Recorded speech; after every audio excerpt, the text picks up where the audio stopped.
In the shadow of one of the most volatile military escalations between India and Pakistan in recent years, a new front has opened, not on the battlefield, but in the battleground of political optics.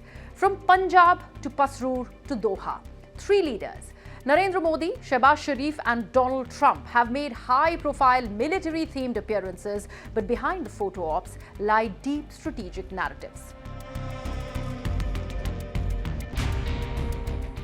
Let's rewind to what set the stage. On April 22nd, a terror strike in Pahalgam in Jammu and Kashmir killed 26 people.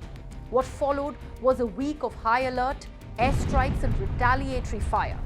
India responded with Operation Sindoor, hitting Pakistani military sites deep across the border. Pakistan hit back with Operation Buyan al-Marsoos, claiming damage at the Adampur air base and even the destruction of India's prized S-400 air defense system, a claim India flatly denied. By May 10th, a ceasefire was announced. India said it was brokered bilaterally. The US claimed credit. Pakistan declared victory. But the real battle was just beginning, on camera. On May 13th, Prime Minister Narendra Modi arrived in a C-130 Hercules at the Adampur Air Base, a key Indian Air Force facility just 100 kilometers from Pakistan. It had been central to India's retaliatory strikes. With MiG-29s and S-400 forming a dramatic backdrop, Modi told the world India will strike any corner of Pakistan if provoked again. No middlemen, no mercy for terror. Pakistani फौज को भी बता दिया है, पाकिस्तान में ऐसा कोई ठिकाना नहीं है जहां बैठकर आतंकवादी चैन की सांस ले सके। हम घर में घुसकर मारेंगे। Not just a military stop, it was a masterclass in messaging. Quiet dominance wrapped in discipline. India didn't shout, it showed. Less than 24 hours later, Pakistan Prime Minister Shehbaz Sharif landed at a strike-hit cantonment in Sialkot. And he stood on a tank. No jets, no radars, no operational base in sight. Sharif's speech in Sialkot was many things. Coherent wasn't one of them. He fumbled through a grand declaration that articles would be written about Pakistan's military response, as if trying to script history mid-sentence. One moment, he claimed Pakistan had avenged 1971. The next, he called for dialogue. Mr. Modi, अगर दोबारा ये रास्ता इख्तियार करोगे तो मुंह की खाओगे। अगर दोबारा कोई प्लान करोगे तो हमें तैयार पाओगे। और अगर दोबारा हमला करने का सोचा तो बाकी जो कुछ तुम्हारा बचा है वो भी खत्म हो जाएगा। लेकिन हम अमन के दाई हैं। आओ इस खित्ते को मिलकर सद के दिल के साथ इसको अमन का गहवारा बनाएं। So which is it? Peace talks or war drums? And if this was about avenging 1971 from the skies, why was Shehbaz Sharif posing atop tanks? On an airfield, no less.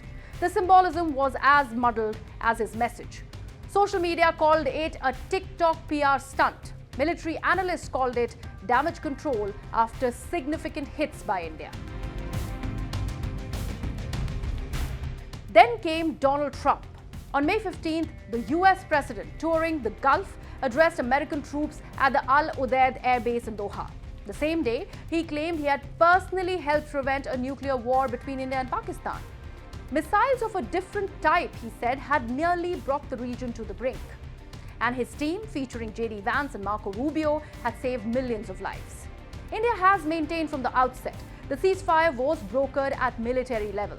No US mediation. But Islamabad did appeal to Washington. So Trump's line was careful. We didn't do it directly, but we sure helped. I don't want to say I did, but I sure as hell helped settle the problem between Pakistan and India last week, which was getting more and more hostile. And all of a sudden you'll start seeing missiles of a different type. And we got it settled, I hope. I hope I don't walk out of here and 2 days later find out that it's not settled, but I think it is settled. A shift in narrative or just vintage Trump spin? Just like Prime Minister Modi, Trump used a military backdrop to project control and strength. But unlike Modi, the facts didn't back the spin.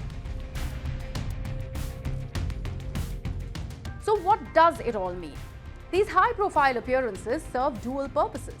They lifted troop morale, yes, but they also carried the unmistakable political subtext, especially in the aftermath of a near conflict. Modi's message, we act alone and we act decisively. Sharif's script, we stood firm despite the wreckage. Trump's take, we saved the world again. In a region bristling with weapons and pride, perception can be power. And in this battle of imagery, not all messages landed the same. Modi's visit in the aftermath of Operation Sindoor carried the gravitas of a leader reinforcing national security. The visits by Sharif and Trump, though framed similarly, leaned more into stage-managed messaging, crafted for headlines and home constituency.